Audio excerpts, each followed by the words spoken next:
Susmet დავბრუნდით პირდაპირ ეთერში და ძალიან საინტერესო სიახლეზე უნდა ვისაუბროთ, რომელიც ამოქმედდება ხვალიდან. 1 ივლისიდან ძალაში შედის რეგულაციების მიღება და ძალიან მკაცრი კონტროლი შიდა წყლებში გადასაადგილებელი წყლის ტრანსპორტისა. აქ იგულისხმება როგორც რეგისტრაცია უშუალოდ ტრანსპორტის, ასევე მისი მართვის სერტიფიკატი და ერთგვარი მართვის მოწმობა. ვინაიდან ხვალ უნდა ამოქმედდეს ეს ყველაფერი, ამიტომ დღეს ძალიან აქტუალური იქნება, რომ ყველა შეკითხვა დავსვათ ტრანსპორტის ტიპის რეგისტრაციის ტიპის შესახებ, რა არის საჭირო რეგისტრაციისთვის, რა ტიპის წყალზე გადაადგილება იგულისხმება, რომელიც შიდა წყლებს უკავშირდება და მოკლედ ყველა ამ შეკითხვით ვართ აღჭურვილი და ჩვენი სტუმარიც სტუდიაშია მზად იმისთვის, რომ გვიპასუხოს შეკითხვებზე. Წარვადგენთ ჩვენ სტუმარს, საზღვაო ტრანსპორტის სააგენტოს შიდა სახმელეთო წყლების ტრანსპორტის დეპარტამენტის უფროსი ქალბატონი ქეთი დიოგიძე არის ჩვენი სტუმარი. მოგეხსენებებით ქალბატონ ქეთი, გამარჯობა.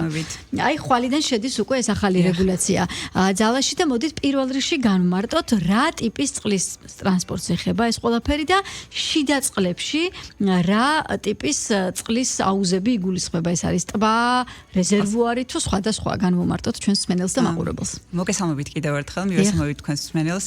რაც შეეხება მცურავი საშუალების ტიპებს, ამ შემთხვევაში გვაქვს სიგრძის მიხედვით დარეგულირებული შესაბამისად 3 მეტრზე მეტი ნებისმიერი ტიპის მცურავი საშუალება გამოიყენება, ეს პირადი დანიშნულებით მგზავრთა გადაყვანის მიზნით მნიშვნელობა არ აქვს, ექვემდებარება რეგისტრაციას. ხოლო 3 მეტრზე ნაკლები თუ არის მცურავი საშუალება, მხოლოდ და მხოლოდ ძრავიანი ექვემდებარება იმ შემთხვევაში, თუ ემსახურება მგზავრთა გადაყვანას, ან ტურისტების მომსახურებას. თუ 3 მეტრზე ნაკლებია კაიაკი, ასევე ნიჩბიანი ნავი არ ექვემდებარება რეგისტრაციას. ან შეიძლება იყოს თქვა ბავშვების გასაბერი, თქვა ხო არის? მცირე ზომის 3 მეტრზე ნაკლები თუ არის ძრავის არ მქონე, არ რეგისტრდება, არ ექვემდებარება რეგისტრაციას. რაც შეეხება თვითონ შიდა წყლებს. აი რა არის შიდა წყლები, ეს რო განვმარტოთ? შიდა წყლები არის მდინარეები, ტბები და წყალსაცავები. რომელიც საქართველოში საკმაოდ უხვად არის კი. ამიტომ ნახეთ, წყალსაცავებში და ტბებზე ვრცელდება ნებისმიერ შემთხვევაში, ანუ აი შეუძლიათ ნაოსნობა, ხოლო მდინარეებზე მაქსიმალურად ვახდენთ ეხა კონცენტრაციის ადგილების გარკვევას და მხოლოდ აი იმ მონაკვეთებში იქნება დაშვებული ნაოსნობა და იმ მდინარეებზე, სადაც გამოიკვეთება, რა თქმა უნდა, რეგისტრაციის პერიოდში, აი როგორც კი გამოცდილება გვიჩვენებს, მხოლოდ იმ მონაკვეთში იქნება, რა თქმა უნდა, მგზავრთა გადაყვანის უსაფრთხოების მიზნით ნაოსნობა დაშვებული. განსაკუთრებია. აი სხვათა შორის ბოლო პერიოდის განმავლობაში, რომ ახლოვდებოდა 1 ივლისი, თქვენ არაერთი მედია საშუალებით მოახდინეთ ამ ინფორმაციის გააღჟღერება, რომ აუცილებელი ხდება რეგისტრაცია და მართვის სერტიფიკატი. ტელეკომპანია იმეჩიც ჩვენი სტუმარიც იყავით. მაინტერესებს საზოგადოების დამოკიდებულება როგორი არის? დაინტერესდნენ დარეკეს, გაარკვიეს სად ხდება რეგისტრაცია და რა რაოდენობის ადამიანი არის დღევანდელი საზოგადოება, ისეთი ვისაც ეხება ეს ახალი წესები და ახალი რეგულაცია. მომართვენება საკმაოდ გაიზარდა, აი ცხელი ხაზი და ტელეფონი არ ჩერდება, იმდენად მაღალია დაინტერესება საზოგადოებისგან, იმიტომ რომ ახალი რეგულაცია არავის აი ესეთი ცოდნა არ ქონდა ჯერ აქამდე რომ შედიოდა ესე ძალაში 1 ივლისიდან და შესაბამისად ძალიან დაინტერესება ძალიან დიდია საზოგადოების მხრიდან. მაქსიმალურად კითხვები მოდის, ძირითადად, რა ტიპის მცურავ საშუალებას ეხება, მართვის სერტიფიკატი მჭირდება თუ არა, აი ტექნიკური ზედამხედველობა რას მოიცავს. პირველი ეტაპი არის ტექნიკური ზედამხედველობა. თუ ტექნიკური ზედამხედველობა, ანუ ეგრეთ წოდებული ტექინსპექტირება, მცურავმა საშუალება თუ ვერ გაიარა, დასარეგისტრებლად ვერ მოვა. ანუ პირველი ეტაპი არის ნებისმიერი მცურავი საშუალების მფლობელისთვის, რომ გაიაროს ტექნიკური ინსპექტირება. ხო, აი მოდი მივყვეთ მაშინ ესე საფეხურების მიხედვით, როგორც მანქანა მიყვავს ტექდათვალიერებაზე და მაგალითად მოტო ან მოპედი, ასევე უნდა მივიყვანოთ ჩვენი ტრანსპორტი კონკრეტულ ადგილებში ტექდათვალიერებაზე თუ იმ სივრცეებშია, სადაც მანქანაც არის, თუ ეს სპეციფიკურია, ეს რო განვმარტოთ. სპეციფიკურია, ნახეთ, საზღვაო ტრანსპორტის სააგენტოს ყავს აღიარებული ორგანიზაცია, ვინც ახორციელებს, დელეგირებული აქვს ეს უფლება და ახორციელებს ტექნიკურ ინსპექტირებას. მფლობელი უნდა დაუკავშირდეს ტექნიკური ინსპექტირების ორგანიზაციას და შემდეგ უკვე მასთან მოლაპარაკების მიზნით ან თვითონ სურვეერი, ანუ ინსპექტორი მიდის ადგილზე ამოწმებს მცურავ საშუალებას. თუ არის ამის შესაძლებლობა, თუ არა და მცურავი საშუალება უნდა მიიყვანოს იმ ადგილზე, სადაც მოელაპარაკება უკვე ტექნიკური ზედამხედველობის ორგანიზაციის წარმომადგენელს. განსაკუთრებით, ანუ ორგანიზაციასთან ერთად გაირკვევა ალბათ გეოგრაფიის საკითხიც, იმიტომ რომ შეიძლება ვიღაც მაგალითად ბაზალეთის ტბაზეა და იქ მუშაობს, ვიღაც პალიასტომის ტბაზე და სულ სხვადასხვა წერტილებში იქნება ეს. თვითონ ორგანიზაცია ბათუმშია ტერიტორიულად, თუმცა როგორც ვიცი, მოლაპარაკების საგანია და თუ მოხერხდება, რა თქმა უნდა, ინსპექტორი ადგილზე ჩადის და უკვე ამოწმებს ადგილზე მცურავ საშუალებას. კარგით, მიიყვანა და გაიარა ავტო არა, ტექდათვალიერება, ხო, ტექდათვალიერება. მე რა ხდება? ეს უკვე ნიშნავს დარეგისტრირებას? არ ნიშნავს ეგ დარეგისტრირებას, ტექნიკური ზედამხედველობის ორგანიზაცია გასცემს უსაფრთხოების სერტიფიკატს. როგორც კი მფლობელი მიიღებს უსაფრთხოების სერტიფიკატს, მოდის უკვე ჩვენთან. რა თქმა უნდა, წინასწარ თუ დაგვიკავშირდება უმჯობესია, იმიტომ რომ ვეტყვით, რომ აი რა ტიპის დოკუმენტაცია უნდა წარმოადგინოს წარმოადგინოს, იმიტომ რომ ნახეთ, არის უსაფრთხოების სერტიფიკატი და აქეთ უნდა წარმოადგინოს ასევე საკუთრების დამადასტურებელი დოკუმენტი მაგალითად, თავის პირადობის ასლი, თუ მაგალითად ხელშეკრულება, დეკლარაცია თუ რის საფუძველზე წყავს შეძენილი მცურავი საშუალება, რომ საკუთრება დაადასტუროს, უნდა წარმოადგინოს უსაფრთხოების სერტიფიკატთან ერთად. აქვე თქვა თქვენ სააგენტოს ხელხაზზე როგორ დაუკავშირდეს, რომ მაინც რაღაც გაურკვევლობა არ იყოს, თან ჩახედეთ თუ შეიძლება ტელეფონზე, პირველი ეტაპი გავიარეთ რეგისტრაციის საკითხი, მერე რეგისტრაცია და სხვა საჭირო დოკუმენტებთან ერთად ხდება, უბრალოდ ტექ დათვალიერების საკითხი გავიარეთ და მერე სხვადასხვა დოკუმენტებთან ერთად ხდება რეგისტრაცია. უკვე თქვენთან და რეგისტრაციას უნდა დაემატოს უკვე მართვის სერტიფიკატი, ასე ვთქვათ? მაგ შემთხვევაში უკვე ტიპზეა დამოკიდებული რა ტიპის მცურავ საშუალებას მართავს მფლობელი, ან ოპერატორი. ტელეფონის ნომერს ვიტყვი, რომ ჩაინიშნე მაყურებელმა 27 0422 27 59 25. ეს არის სააგენტოს ცხელი ხაზის ნომერი და იქ უკვე ყველაფერს დეტალები შემდეგ უკვე ცხელ ხაზი და გადართავენ შესაბამის დეპარტამენტში და მოხდება გასაგებია და მართვას რაც შეეხება ეს მფლობელი თუ არის ადამიანი, მაგრამ სიტყვაზე აქირავებს. აქვს სიტყვაზე 4 საშუალება ტრანსპორტი, 4-ვე დაარეგისტრირა, გაატარა ტექ დათვალიერება და აქირავებს. ამ შემთხვევაში მართვის მოწმობა ხო მასზე არ არის და ვინ დაიქირავებს ამ ყველაფერს ის ადამიანები ცალკე მართვის მოწმობით უნდა იყვნენ, აი ეს როგორ დარეგულირდება. ნახეთ, ტიპებს გავმარტავ მართვის სერტიფიკატი უნდა ქონდეს 7 მეტრზე მეტი ზრავის მქონე მცურავი საშუალების მფლობელს ნებისმიერ შემთხვევაში, ხოლო 7 მეტრზე ნაკლები ზრავიანი შემთხვევაში თუ გადაყავს 5 მგზავრზე მეტი. ამ შემთხვევაში ვთხოვთ ხოლოდ ნიშნულობა არ აქვს აქირავებს და 7 მეტრზე მეტი თუ არის მართვის სერტიფიკატი თუ მართავთ ზრავიან მცურავ საშუალებას აუცილებლად უნდა გქონდეთ. ამ შემთხვევაში გამონაკისი არ არსებობს. აქირავებს მფლობელია, ოპერატორია ნიშნულობა არ აქვს, მართვის სერტიფიკატი უნდა გქონდეთ აუცილებლად. რამ გამოიწვია ამ რეგულაციის ესე მკაცრი წესებით მიღება და აქვე ვთქვათ ის სტატისტიკაც, რომელიც საკმაოდ მძიმეა, 2020 წლიდან დღემდე საქართველოს შიდა წყლებში მოხდა 80 ინციდენტი. ეს იყო განმაპორებელი ნიშანი იმის, რომ ვთქვათ საჭიროა უკვე რეგულაციის ფორმები შემოღებული იქნას ამ ტიპის ტრანსპორტზე თუ კიდე სხვა გარემო პირობებიც არსებობდა? ძირითადად რა თქმა უნდა ეს უბედური შემთხვევების სტატისტიკა, მიუხედავად იმისა, რომ ეს იყო მცირე და საშუალო სიმძიმის შემთხვევები, ნახეთ ძირითადად დარღვეული იყო ის, რომ მცურავი საშუალება არ იყო ტექნიკურად გამართული, არ იყო უსაფრთხოების მინიმალური რაღაცა მოთხოვნები დაცული, ანუ ხდებოდა თუნდაც მიცემა ისეთ ტიპისთვის მცურავი საშუალების, რომელსაც მართვა არ იცოდა. და შესაბამისად გადაცემა სამართავად შესაბამისად ეს იწვევდა უბედურ შემთხვევებს. ამიტომ გახდა საჭიროება, რომ ეს რაღაცა სამართლებრივ ჩარჩოში მოქცეულიყო და რეგულაციები დაწყებულიყო. გასაგებია. და ხვალიდან უკვე ვთქვათ ამოქმედდება ალბათ კონტროლის მექანიზმებიც, ხო? შეიძლება ესე ვადები ზუსტად ვერ ვთქვათ, მაგრამ გითხარით, აი ჯარიმას თუ შეეხება იმას, ვინც აი ხვალ გააიყვანს თავის რომელიმე ტრანსპორტს, რომელიც არ აკმაყოფილებს უკვე ამ რეგულაციებს და ისე გამოიყენებს რომელიმე შიდა წყალში. შეეხება უკვე ჯარიმა? ნახეთ, ჩვენთვის მნიშვნელოვანია, რომ პირველი ეტაპზე მაქსიმალურად მოვახდინოთ რეგისტრაცია მცურავი საშუალებების, რომ ნახოთ სად ხდება ნაოსნობა, კონცენტრაციის ადგილების ზუსტად განსაზღვრავთ და შემდეგი ეტაპი არის უკვე კონტროლი და მონიტორინგი. რა თქმა უნდა დაჯარიმდება ის ადამიანი, თუ მცურავი საშუალება არ არის რეგისტრირებული, მართვის სერტიფიკატს არ ფლობს, თუ მცურავ საშუალებას გადასცემს სხვა პირის სამართავად, რომელიც არ ფლობს მართვის სერტიფიკატს, ეს ამასაც ითვალისწინებს ჯარიმა, გარემოს დაბინძურება და ასე შემდეგ, ანუ ჯარიმის ტიპები, ესე ვთქვათ, რამდენიმე სახის არის და მნიშვნელოვანია, რომ რაც უფრო მალე მოახდინენ მცურავი საშუალების მფლობელები და ოპერატორები დარეგისტრირებას მართვის სერტიფიკატის აღებას ძალიან კარგი იქნება. აი ამ მომართვიანობის საფუძველზე უკვე დარეგისტრირებული ტრანსპორტის მიხედვით შეგვიძლია ვთქვათ, რომ აი სად არის თქვათ ყველაზე აქტიურად გამოყენებადი ესეთი წყლის გადასაადგილებელი ტრანსპორტი გამოიკვეთა გეოგრაფიის მიხედვით. პირველადი სტატისტიკა გვაქვს, ეს არის მტკვარი, თბილისის ზღვა, პალიასტომის ტბა, ერთ-ერთი ყველაზე აჭარისწყალი და ესე შემდეგ, ანუ ძირითადად ეს 4 ის იყო მომართვიანობას, რაც ამ ბოლო პერიოდში, ბოლო 10 დღის განმავლობაში ძალიან გამოიკვეთა. და აი პალიასტომის ტბა ახსენეთ, პალიასტომის ტბაზე მეც გადაღებაზე ნამყოფი ვარ და ზუსტად აი ესეთი ტიპის საშუალებით გავედით წყალში, მაგრამ იმ შემთხვევაში მართვის საჭე ხელში ქონდა რეინჯერებს. და ხო არის ისეთი შიდა წყლები, რომელიც დაცული ტერიტორიების სივრცეში. ამ შემთხვევაში ვინ არეგისტრირებს რეინჯერი პირადად თუ სააგენტო იღებს პასუხისმგებლობას ამ შემთხვევაში სააგენტო იღებს, დაცული ტერიტორიების სააგენტო იღებს პასუხისმგებლობას, რომ მცურავი საშუალება დაარეგისტროს და ასევე რეინჯერიც იყოს სერტიფიცირებული და ფლობდეს მართვის სერტიფიკატს.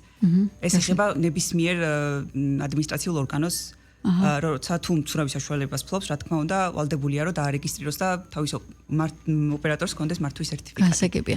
რადგან შიდა წყლებში დაიწყო ამ პირველი რეგულაციის ამოქმედება, შეკითხვა გაჩნდება, შავ ზღვასაც თუ შეეხება უახლოეს მომავალში თუ იგეგმება, იმიტომ რომ მით უმეტეს ახლა სეზონი მოდის. მოქმედებს უკვე, მაშინ გაგვაკვირდეთ თუ შეიძლება. კი, შავ ზღვასაც მოქმედებს, შავი გემების რეგისტრაციის დეპარტამენტია, სხვა დეპარტამენტი საზღვაო ტრანსპორტის სააგენტოში, სადაც ხდება მცურავი საშუალებების რეგისტრაცია და აქვე მნიშვნელოვანია, მინდა რომ აღვნიშნო, რომ თუ მაგალითად დაარეგისტრირებენ გემების რეგისტრაციაში, ანუ რომელიც ეხება ზღვის რეგისტრაციას, ავტომატურად მცურავ საშუალებას ენიჭება უფლება, რომ შიდა ნაოსნობაში კონდეს ნაოსნობის უფლება.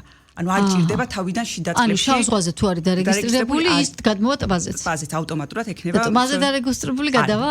არა, ვერ გადავა, იმიტომ რომ ზღვის სტანდარტი რა თქმა უნდა უფრო მაღალია ვიდრე შიდა წყლების. და უფრო კი მოთხოვნებიც უფრო შესაბამისად სხვა. ხო, სეზონს რო გადავხედოთ, ყველაზე პოპულარული არის ხოლმე წყლის სკუტერები, რასაც ეხება. ეს რასაც ხედავთ ყველაზე ხშირად და რაც პოპულარული და ეხება წყლის სკუტერებსაც ალბათ ეს. წყლის სკუტერსაც ეხება, რა თქმა უნდა, წყლის სკუტერზე ჩვეულებრივად ვრცელდება ტექნიკური ზედამხედველობა, რეგისტრაცია, მართვის სერტიფიკატის ფლობა არ ვრცელდება წყლის სკუტერზე ამ ეტაპისთვის, თუმცა ასაკობრივი შეზღუდვაა 16 წელზე მეტის. აი, ეგ ზამნიშნულოვანია, იმიტომ რომ სწრაფი ტრანსპორტია, საკმაოდ საფრთხის შემცველი, ხა ჩემს შემთხვევაში მომგაცეთ საერთოდ არ ვიცი ცურვა და იქიდან რომ გადმოვარდე, დარწმუნებული ვარ რომ დავზიანდები. აი, რა ადამ დაარეგულირებს ჩემს უსაფრთხოებას, ასაკი? კი, ამ შემთხვევაში კი. ან 16 წელზე ზემოთ უნდა იყოს პირი, რომ ჰიდროციკლი გადაეცეს სამართავად. მაშინ შესაბამისად უნდა იცვას სამაშველო ჟილეტი, ისე არ შეიძლება ჰიდროციკლის მართვა და ასე შემდეგ. სამაშველო ჟილეტები მგზავრებზეც გათვალისწინებულია? რა თქმა უნდა, აი ტექნიკური ზედამხედველობა ზუსტად მოიცავს, როგორც აი მცურავი საშუალებების მდგრადობა უნდა შეამოწმოს ორგანიზაციამ, ასევე რაღაცა მინიმალური მოთხოვნებია მცურავი საშუალებების ტიპების მიხედვით განსაზღვრული. აი ზუსტად მგზავრთა რაოდენობის მიხედვით უნდა იყოს სამაშველო ჟილეტები, ზოგი ტიპის მცურავ საშუალებებზე აუცილებლად უნდა იყოს ცეცხლმაქრი პირველად დახმარების ყუთი და ასე შემდეგ. პირველად დახმარება. სხვათა შორის ახლა რომ მახსენდება საზღვარგარეთის ტურებში, სადაც კი მომიწია წყლით ესე გადაადგილება, აი ისეთი სიმკაცრეა.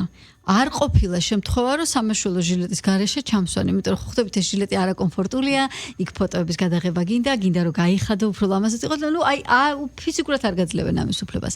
და ყველა გამყოლს იქნება ეს გიდი, რომელიც იქ არის თუ უშუალოდ მართველი ამ ტრანსპორტის, აქვს აუცილებლად გულზე ჩამოკიდებული სერტიფიკატი.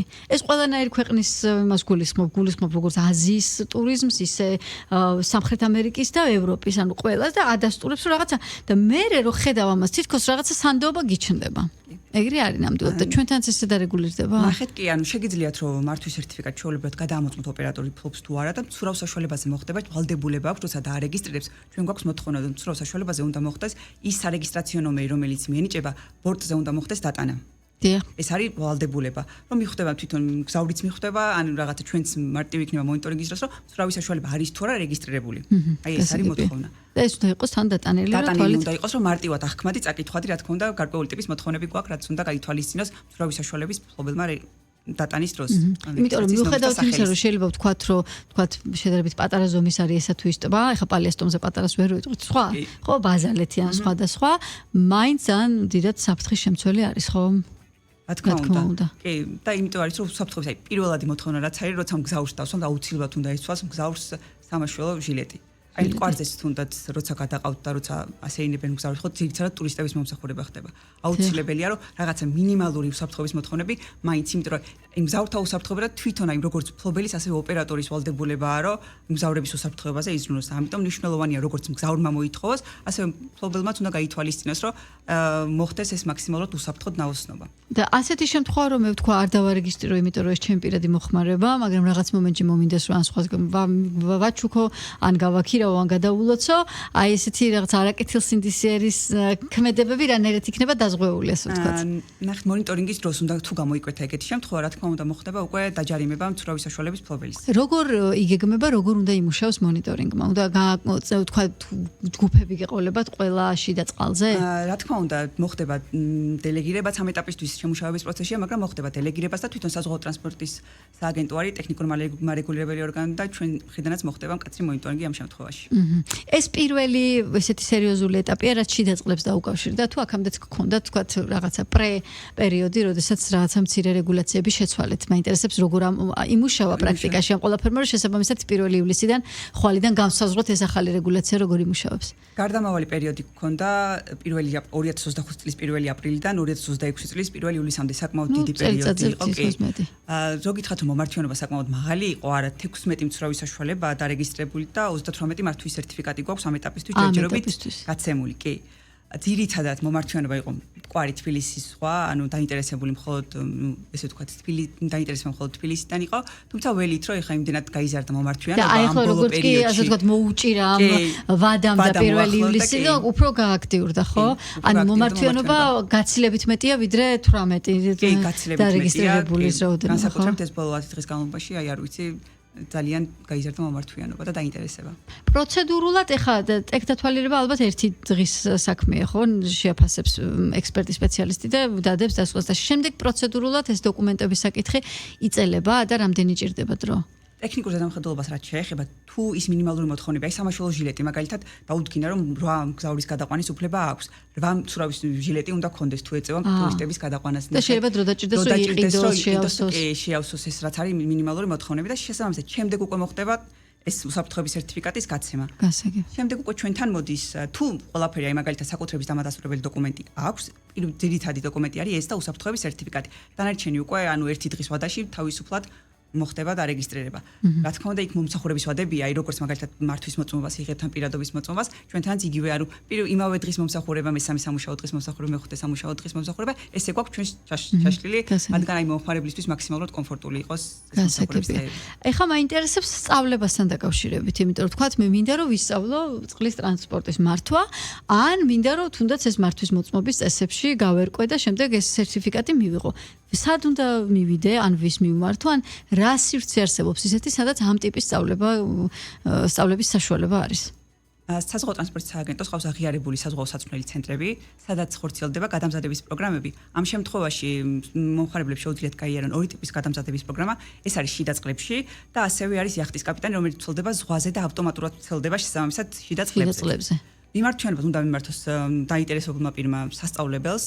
და სასწავლებელი ახდენს უკვე როგორც კი გაარკვევს რა ტიპის მცურავი საშუალება ზღვაზეც უნდა შიდა წყლებზეც უნდა შემდეგ უკვე სასწავლებელი წყვეტს რომელ კურსზე უნდა დასვას მომხმარებელი ამ შემთხვევაში კურსის ხანგრძლივობა საშუალოდ არის 4 დღიდან 6 დღემდე მაქსიმუმ 7 დღე ბოლოს უკვე არის გამოცდა და პრაქტიკულ გარემოში ან სიმულატორზე პრაქტიკული გამოცდა თუ რანაირად ხდება ამის სწავლება? მოიცავს როგორც თეორიულს, რა თქმა უნდა, იქ ისწავლება ნაოსნობის წესები, პირველად დახმარების გაწევა, რაღაცა გარემოს და მიზურების პრევენცია და ეს შემდეგ რაღაც დეტალები რაც არის თეორიული ნაწილი, ხოლო შემდეგ უკვე არის პრაქტიკული ნაწილი. პრაქტიკული ნაწილი არის სიმულატორზეც და ასევე რეალურ გარემოში მცურავ საშუალებაზეც.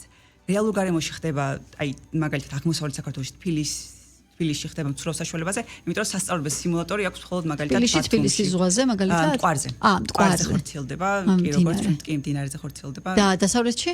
დასავლეთში სიმულატორზე არის შესაძლებელი სიმულატორი არის სპეციალური, სადაც ხორციელდება. სიმულატორი არის ისეთი, რომ თითქოს წყლის ტრანსპორტში ზიხარ, ესეა მოწყობილი? ეს ბათუმშია? კი, საზღვაო საწვრთნელ ცენტრს აქვს სპეციალური ტიპის სიმულატორია, რომელზეც და მაქსიმალურად მიახლოებულია რეალურ გამოწვევებთან და გარემოსთან? კი, ჩვეულებრივი სიმულატორია, რომელიც მაქსიმალურად თითქოს რეალურ გარემოში მართავს მცურავ საშუალებას. აი, რა მაინტერესებს, იცით, აქამდე სანამ რეგულაცია იქნებოდა და ეს ინციდენტები ფიქსირდებოდა. უფრო მეტად რა იკვეთება, ეს არის უშუალოდ ტრანსპორტის წყობრიდან გამოყვანა, თუ ეს არის დაუდევრობა, როდესაც შეიძლება შენ ტრანსპორტში არაფერი ხდება ისეთი, მაგრამ სხვა მოცურავე ადამიანი დააზიანოთ. აი, რა ტიპის ინციდენტები უფრო მეტად იყო მოხშირებული და რას დააზღვევს ახლა ეს ახალი რეგისტრაციის წესები? ძირითადად მაინც გამოიკვეთებოდა ტექნიკური გამომართაობა მცურავი საშუალების კი. აი, თუნდაც პალიასტომის მაგალითი რა ვიყო, ძალიან ხშირად ყოფილა შემთხვევა, რომ გასულან სანაოსნოდ და ძრავი ჩაქრა მაგალითად. აი ესეთი სიტუაციები უფრო ხშირად ყოფილა. ყოფილა ისეთი შემთხვევაც, აი როგორც გვაქვს, რომ აი მცურავი საშუალება იყო ყურადღებოთ დატოვებული და არასრულწლოვნებს გაუყვანიათ სამართავად. კი, ტბებზე იყო ეს შემთხვევა მართალია დიდი მოცულ პატარა მცირე ზომის ტბებზე იყო, მაგრამ მაინც ნუ დაუდევრობაა და ხშირად იწვევდა ინციდენტებს. ესეთი ტიპიც კი როგორც ინციდენტი ისე განისაზღვრება. იმიტომ რომ მაინც დაუდევრობიდან გამოწვეულია. და აი როგორი გაქვთ პროგნოზი, ასე ვთქვათ, როგორ დააზღვევს ვთქვათ ეს ახალი რეგულაციები საერთო სურათს? რომ მეტნაკლებად გაუმჯობესებისკენ წავიდეს. მოლოდინი მაქსიმალური გვაქვს, რომ მაქსიმალურად მოხდება უკვე, როცა ადამიანი იგრძნობს, რომ ვალდებულია, რომ რაღაცა ტექნიკურად გამართული იყოს თავისი მცურავი საშუალება მაქსიმალურად გაუფრთხილდეს გარემოს ადამიანის სიცოცხლეს. ვფიქრობთ, რომ მაქსიმალურად შეამცირებს ინციდენტების რაოდენობას. ისე რისკების სეზონზე რა თქმა უნდა. ისე რისკების შეფასებით ყველაზე აწყალუხობით თუ სიჩქარით თუ ვთქვათ სიღრმით უნდა შეფასდეს რა არის ყველაზე რისკიანი შიდა წყლები, იქნება ეს ტბა, წყალსაცავი თუ მდინარე, თუ აი რამე სტატისტიკა და მაჩვენებელი და რეიტინგი გვაქვს საქართველოში. ჯერჯერობით არ გვაქვს და იმედი გვაქვს, რომ ეს ახალი რეგულაციები მოგცემს უკვე ფართო სურათს, რომ კარგად დავინახოთ და აღვიქვათ, რას ვეჭიდებით ამ ახალი რეგულაციებით. ხო, ეგ ძალიან საინტერესო იქნება. მოკლედ ხვალიდან ამოქმედება ახალი რეგულაციები, კიდევ ერთხელ შევახსენებ ჩვენ მსმენელებს და მაყურებლებს, რომლებიც სოციალური მედიის პლატფორმებზე გვიყურებენ, ხვალ 2026 წლის 1 ივნისიდან, ანუ ზუსტად ერთ დღეში, საქართველოს შიდა წყლებში, ტბებზე, მდინარეებსა და წყალსაცავებზე ძრავიანი მცურავი საშუალებების რეგისტრაცია და მართვის სერტიფიკატის ქონა ხდება სავალდებულო. ამ თემაზე გქონდა შეკითხვები და მოვისმინოთ ამ მწურავი პასუხები ქალბატონ ქეთიდიო გიძგისგან, რომელიც აგენტოს შიდა სახმელეთო წყლების ტრანსპორტის დეპარტამენტის უფროსი გახლავთ, ასე რომ ვინც ამ მიმართულებით მუშაობთ, ან ბიზნესი გაქვთ, ან უბრალოდ მოხმარებაში გაქვთ ეს სატრანსპორტო საშუალება წყალზე, მცურავი სატრანსპორტო საშუალება, გაითვალისწინეთ, რომ ხვალიდან უკვე ამოქმედება რეგულაცია შევა ძალაში, შესაბამისად ამოქმედება ჯარიმებით და იმისთვის, რომ დროულად დაარეგისტრიროთ თქვენი ტრანსპორტი და დროულად აიღოთ მართვის სერტიფიკატი, უნდა მიმართოთ სააგენტოს ჩვენი გადაცემის მეშვეობით ცხელი ხაზის გამო ვაცხადეთ, შეგიძლიათ გადაახვიოთ და ამოიწეროთ ტელეფონის ნომერი, სადაც ყველა შეკითხვაზე გასცემენ ალბათ პასუხებს, ხომ? ძალიან დიდი მადლობა ქალბატონო ქეთის სტუმრობისთვის, დიდი მადლობა თქვენ რადიო იმედს უსმენთ. ამ ეტაპზე დილის ეთერი დასრულებულია, თუმცა როგორც იცით, რადიო იმედის საეთერო ბადე მრავალი საინტერესო გადაცემით გრძელდება, ასე რომ დარჩით ჩვენს ტალღაზე FM 105.9. მადლობა ყურადღებისთვის.